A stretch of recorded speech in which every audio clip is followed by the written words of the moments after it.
안녕하세요. 저희가 오늘 준비한 펀드는 타이거 2차전지 테마 ETF입니다. 타이거 브랜드니까 당연히 미래세자산운용에서 출시를 했고요. 그리고 2차전지에 집중 투자되는구나 라고 보시면 될 것 같습니다.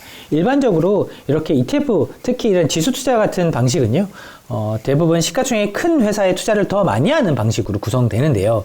이 ETF 같은 경우는 2차전지에 집중 투자되면서도 개별 ETF 자체 구성 종목들에 관련돼서 거의 유사한 비중으로 투자를 하고 있다라고 보시면 큰 무리가 없을 것 같습니다.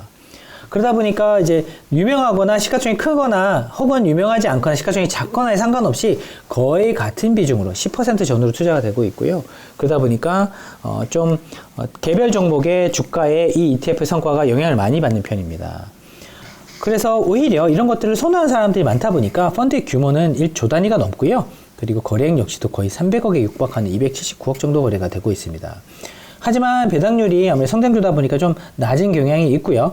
그리고 운용보수도 좀 높은 편에 속합니다. 0.5%이다 보니까. 그래서 개별 국내 주식으로 투자를 되고 있기 때문에 당연히 비과세인 것 같고요. 2023년 기준으로 그렇습니다.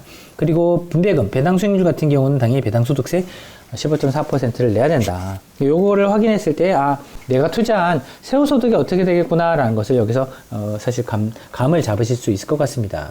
그래서 초반에도 말씀드렸던 것처럼 이 종목 같은 경우, 이 ETF 같은 경우는 개별 종목의 영향이 되게 크게 나타납니다.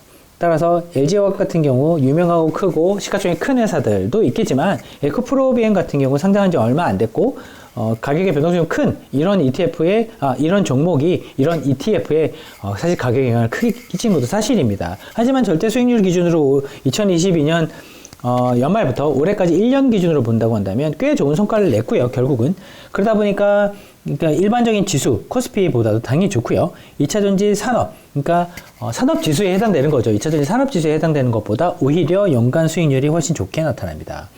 하지만 2차전지 테마 자체는 단기적으로 봤을 때는 조금 변동성이 분명히 좀 높게 나타나는 부분이 분명히 있습니다. 보시는 것처럼 주가가 결국은 좋았지만 많이 올랐다가 떨어지기도 하는 이런 구간이 나타나는데 개별 종목의 영향을 많이 받을 수밖에 없는 구조로 설계되어 있기 때문에 그런 부분 역시도 투자에 있어서 꼭 감안하셔야 될 부분인 것 같습니다.